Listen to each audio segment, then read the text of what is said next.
Marine reacts to SCP-001, also known as the Factory, codename Dr. Bright, by SCP Illustrated.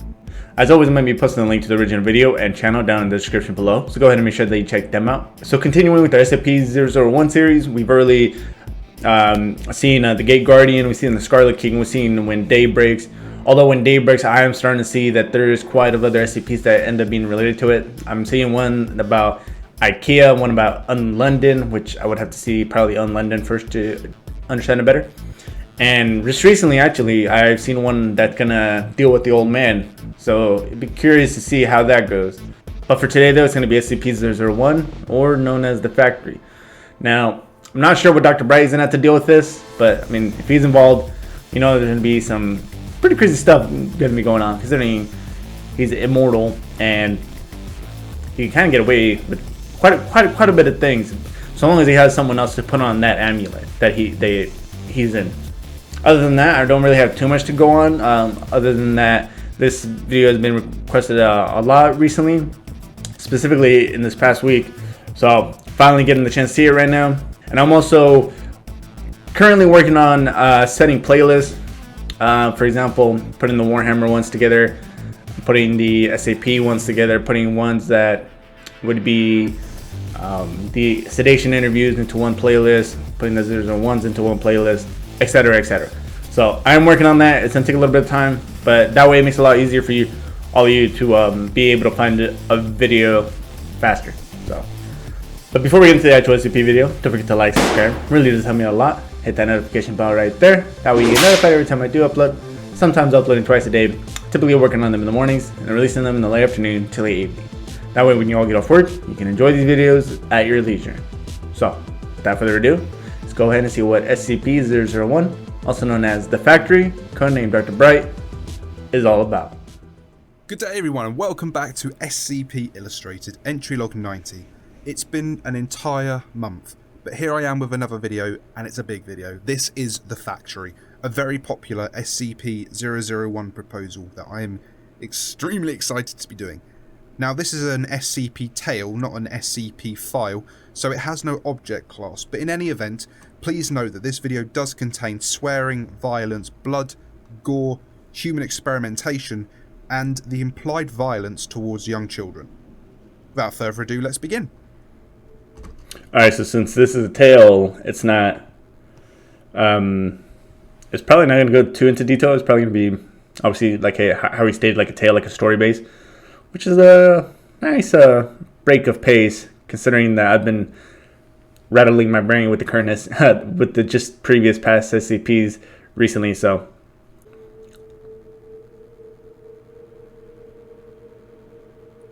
the following data release has been authorized by the following council members and administration staff. Access to SCP-001 is highly classified. To protect the true identity of SCP-001 from being leaked, several false SCP-001 files have been created alongside the correct file as decoys. All SCP-001 files are protected by a memetic kill agent. All those without the correct memetic inoculation will experience an immediate cardiac arrest followed by death. You have been warned.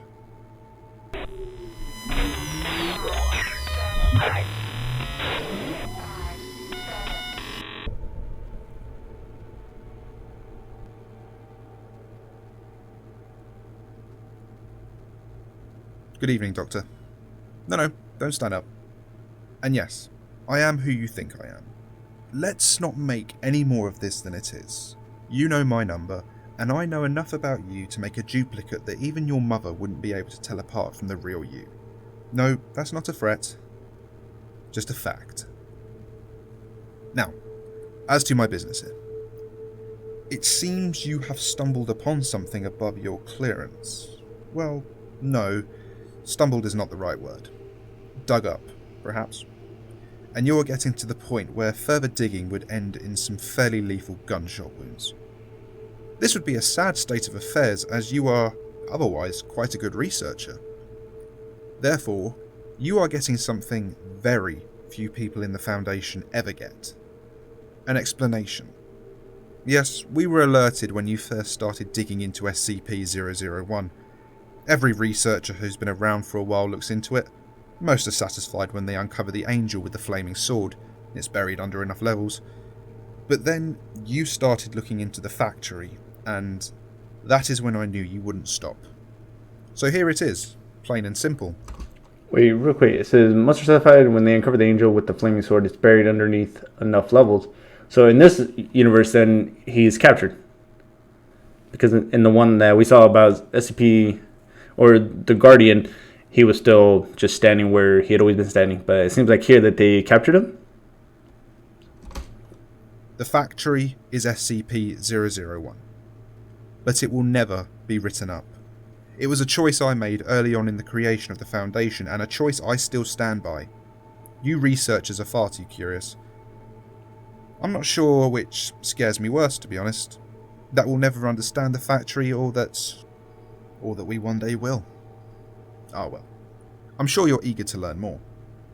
The factory was built in 1835. Back then it was known as the Anderson Factory, named after James Anderson, a rather well-to-do industrialist.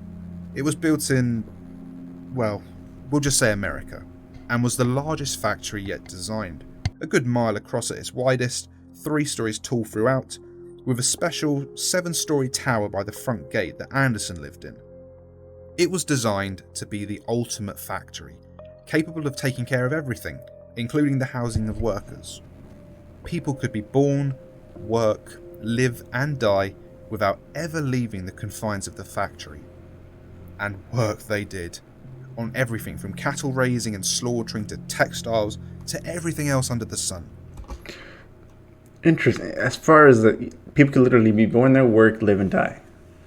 So obviously the sheer magnitude of how long this would have to be to sustain, I would assume, quite a bit of people. Maybe the people who were building it, or how they were building it, is it possible they really knew like this thing had some capabilities, or maybe the area that eventually ended up transforming the factory to have, I don't know, I still haven't realized what anomalous properties it has, but I was thinking that might be a reason.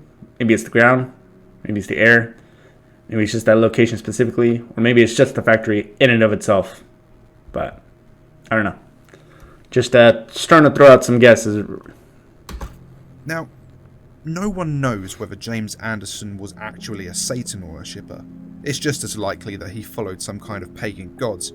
What is known is that he was very exact in the building of his factory and in the placement of his machinery within it.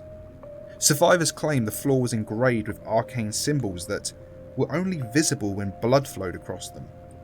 But then, the survivors claimed a lot of things. What is known is that Anderson made his money on the blood and sweat, and sometimes body parts of the lower class. His journals indicate he thought of them as less than human, being put on this earth only to serve his will. Of course, at the time, no one knew about his predilections, and so people flocked to the factory. A place to both work and live at the same time? Well, of course people wanted in. Never mind the harsh hours, working conditions, sadistic security force and all the rest. Factory workers were forced to work 16-hour days, work only shutting down on Sundays between sunrise and sunset. Workers were not given individual rooms, instead sharing rooms with 8 other people, sleeping in shifts of 3. I wonder exactly what he's building. I'm assuming it's going to be, or it's something that he can sell to keep the factory running. Unless the factory is self-sufficient. Medical attention was unheard of. If you were injured in the course of your duties, which most people were, you were expected to just keep working. Anyone too injured to work was dragged off by the security, never to be heard from again.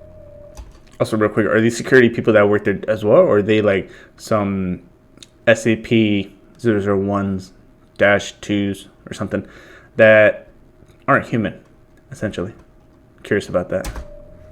For 40 years, the Anderson factory cranked out all sorts of things for people. Meat, clothes, weapons. Never mind that the beef might be mixed with human. Don't care that the weapons were forged in blood. No attention need be paid that the clothes were dyed with... well, you get the idea. Rumours leaked out, but the products were so good, why bother? Until someone got out. I never met the brave soul who managed to escape, but she managed to meet with President Grant, and in 1875 he enlisted my aid. At the time I was... well, it doesn't matter. We'll say I was military, kind of, and that my people were the same. 150 good men and some few women who were often given jobs that weren't supposed to be common knowledge. We'd been clearing out some Confederate holdouts and some of the worst things we found down south. So we did some research, didn't like what we saw, and went in, loaded for bear. I don't actually remember much about the night it all went down. Most of it all blends together in my head. I get flashes, sometimes, of the people chained to the line, living next to the dead, and damned hard to tell which was which. Children working underneath machines, the majority of their flesh scored from their bones by the great wheels and cogs, and the other things. No, I'm alright. I haven't thought about that night for a very long time. The security force wasn't much of a problem, but then Anderson's creation showed up. He'd been taking the... Anderson's creation. I've heard that name come up with Anderson Robotics before. ...injured workers and, well, experimenting on them.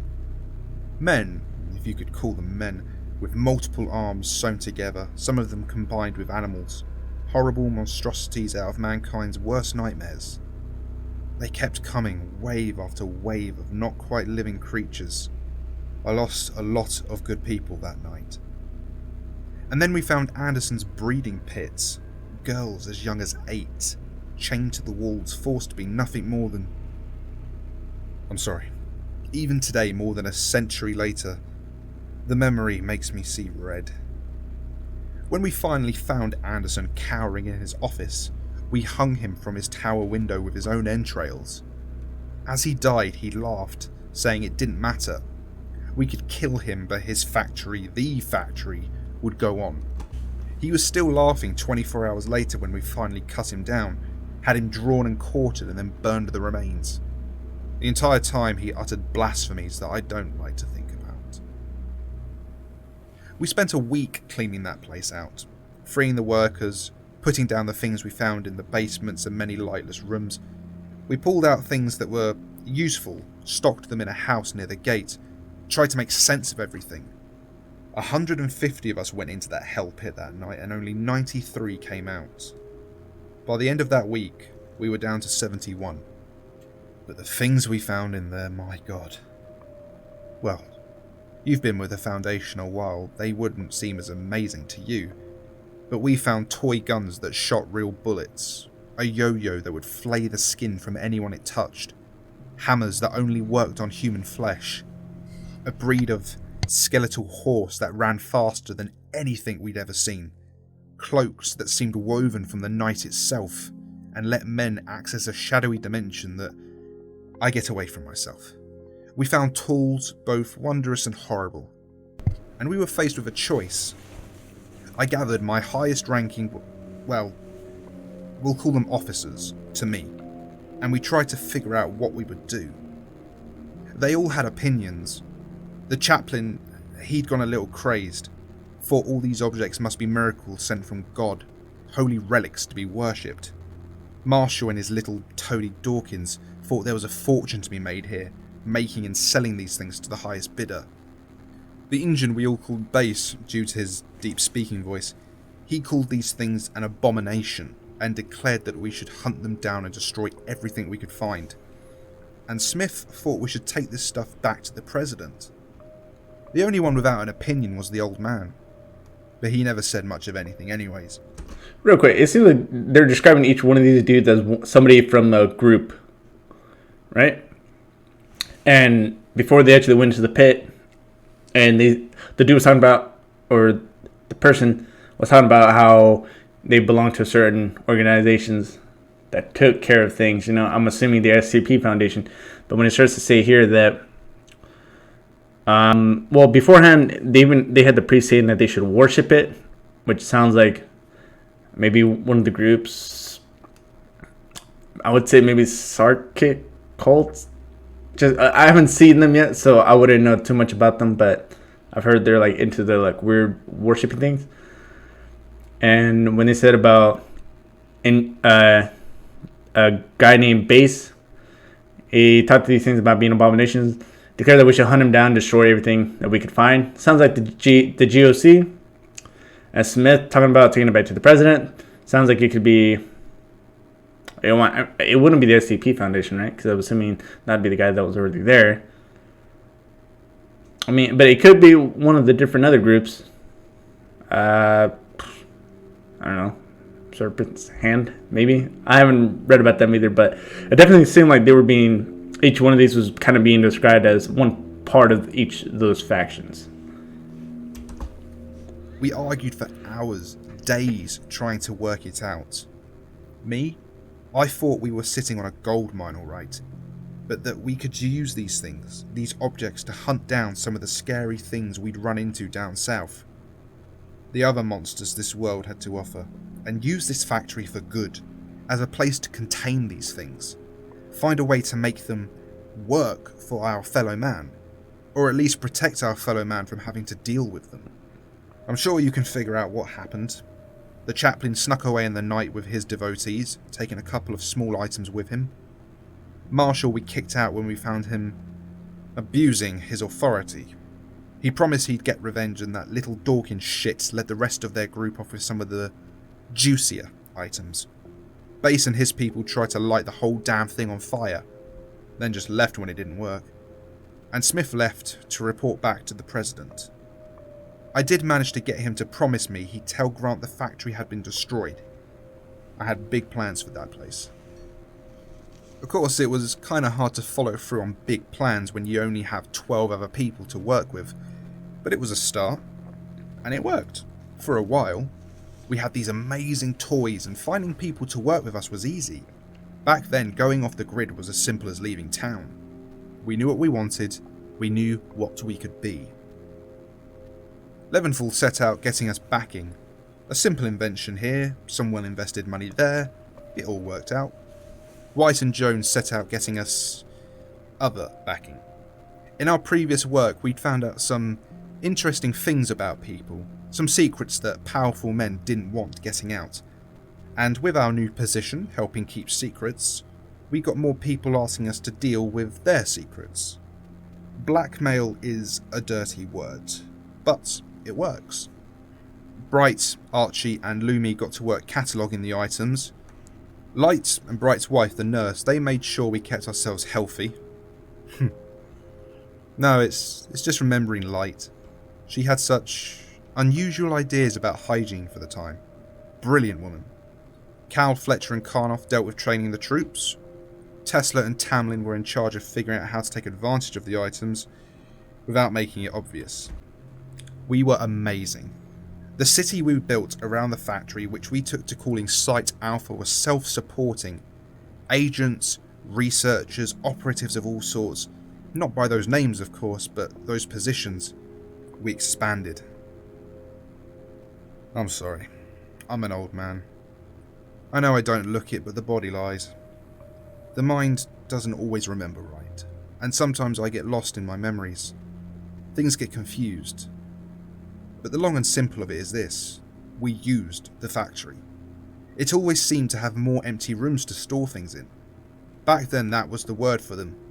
Things. No skips then. No. We thought we had the factory tamed.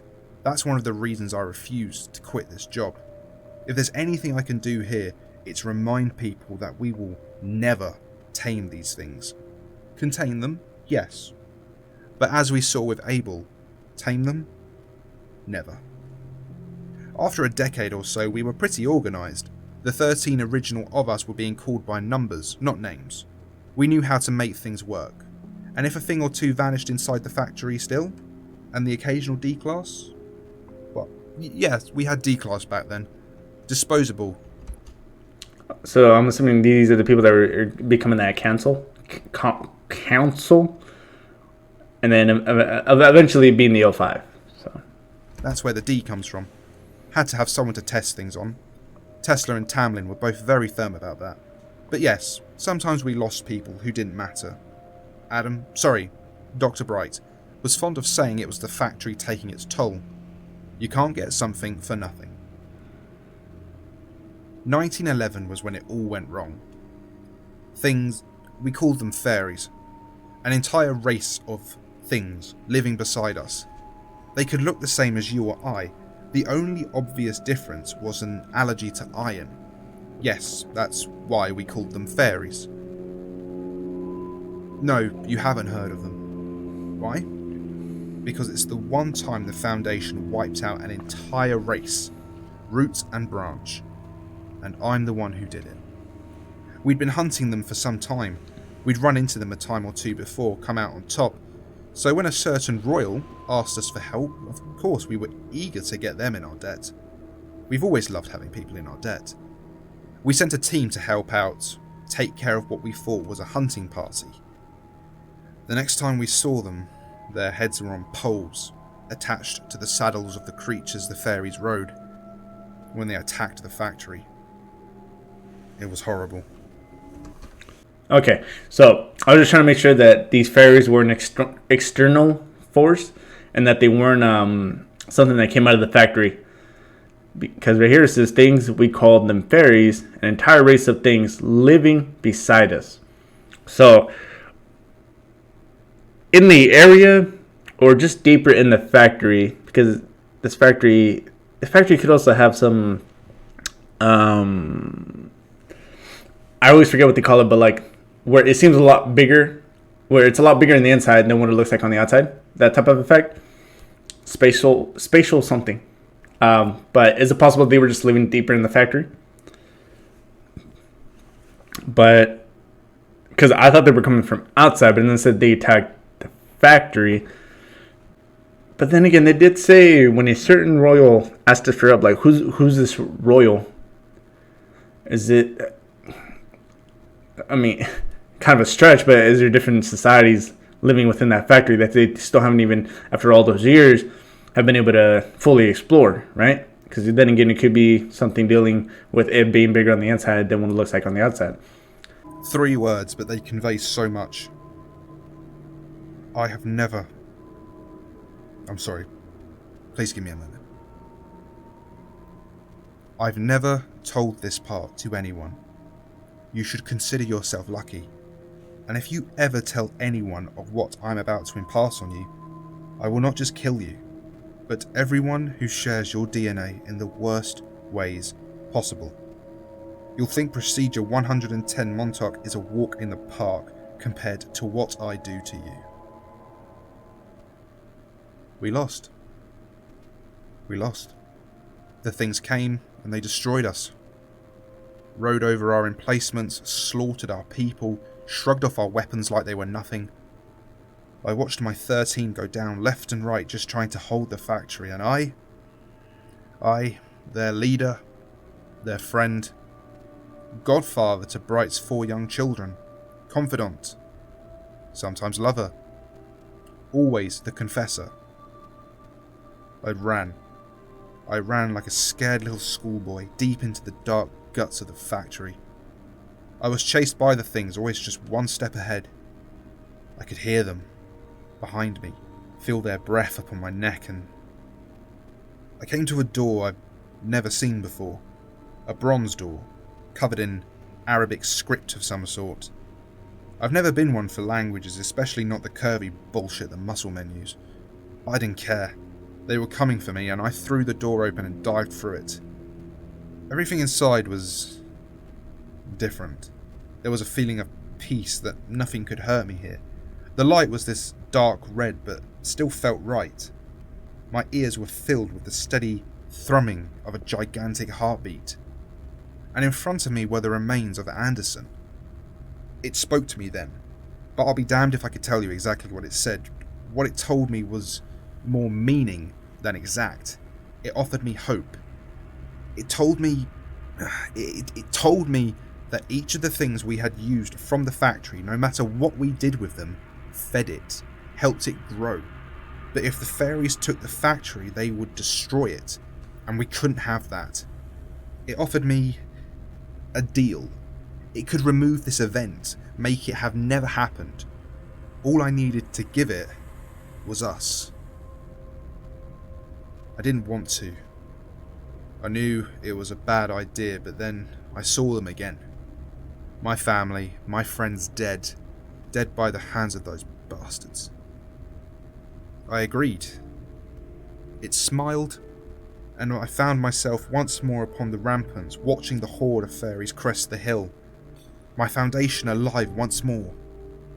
In my hands was a weapon. I won't bore you with the details, but we slaughtered them.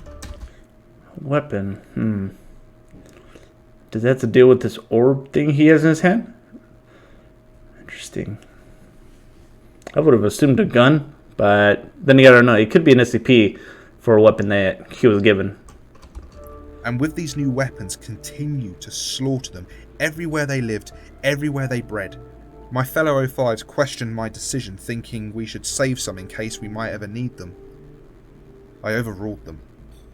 We moved away from the factory, shut it down, moved our things out of there. We changed the name from things to special containment protocols, focusing on containing them, not anything else. The others were curious but understood I had my reasons. I boarded up the factory, locked it shut, buried it under a ton of rubble, saying it was too dangerous. I thought I'd gotten away with it, until I found a thing on my desk. One of the old toy guns that shot real bullets, and it had the factory label on it. I've sent people in from time to time to see what it might be doing. Last time I sent people in to look, there was nothing there. We keep finding factory items out there. I can't help but think of how many more we don't find. The people who use them and keep it hidden. I think back to the body telling me how each item used gave energy to the factory. I never asked energy for what. I don't think I want to know. What do we give it? D-class mostly. Where did you think all those bodies went? There's a place. Bodies are left, and they vanish. Everyone thinks I'm a genius for figuring it out. Sometimes I have to feed it other things. Researchers, agents. They never know it's coming, it just reaches out and takes them. But in the end, we're doing more good by being here. Whatever the factory wants, whatever it is, we're doing good here. I have to believe that. And now you know. Are you happy? I didn't think so. Why tell you? I'm getting old, Everett. Should I die, someone will have to keep feeding it. Maybe you'll be different. Maybe you'll figure out how to stand up to it. But I doubt it. So let's talk about that for a minute. Before I even start talking about it, do any of you have any ideas on how you would stop this factory? You know, if you do, go ahead and let me know down in the comments below, because I'm kind of drawing a blank. Because since this was more of a tale instead of an actual, like, the document, kind of having to figure out things as you go along. But I'm very curious to see if it was one of those spatial instances where it's bigger than the inside than the outside. I'm curious to see what other things they have found in there, and like where do these fairies come from, or if they've always been there. Because they said that they were living beside them, and I thought and was assuming that they came from the factory, but they were living beside them for so many years. How could they have not seen them or seen each other? Or maybe, I don't know. And it might have been related to the factory, but I'm not 100% sure. And as far as the weapon that he used that slaughtered them, does anyone know what weapon that was? Was it an SCP maybe? Was it just a futuristic gun? Also, have any SCPs come out of this factory? Like other SCPs? And lastly, as far as all these things are starting to appear now in different places of the world, and for the things that they're not able to actually find, and that whenever the factory is being used, or it's things that it's producing is being used, that it's gaining some kind of energy, but it said that we don't know why. Does anyone have a guess? Or does anybody, in a sense, even try to like think of how these things are getting out there? Are some of the other people from the other groups, like maybe the priests and the guys who wanted to worship it, do you think maybe they have descendants that are maybe sneaking back into the factory here and there, and then that they're taking things out and just selling them like they're normal, making lots of money, but also at the same time spreading the influence and giving energy to the factory? Or is there some internal force within the factory that it created that's doing that? So very curious if that is the case, but this factory definitely, this SCP-001 is definitely a little strange, very gruesome, sad, but that's gonna go ahead and do it for this video. Don't forget to like, subscribe, it really does help me a lot. Hit that dislike button if you didn't like, it helped me improve the channel. If you're curious to see what videos are coming up next, just check the description down below. You can see a little 5 list right there. From top to bottom, that's gonna be how I view them. But until then, I'll see you all in the next video. Bye.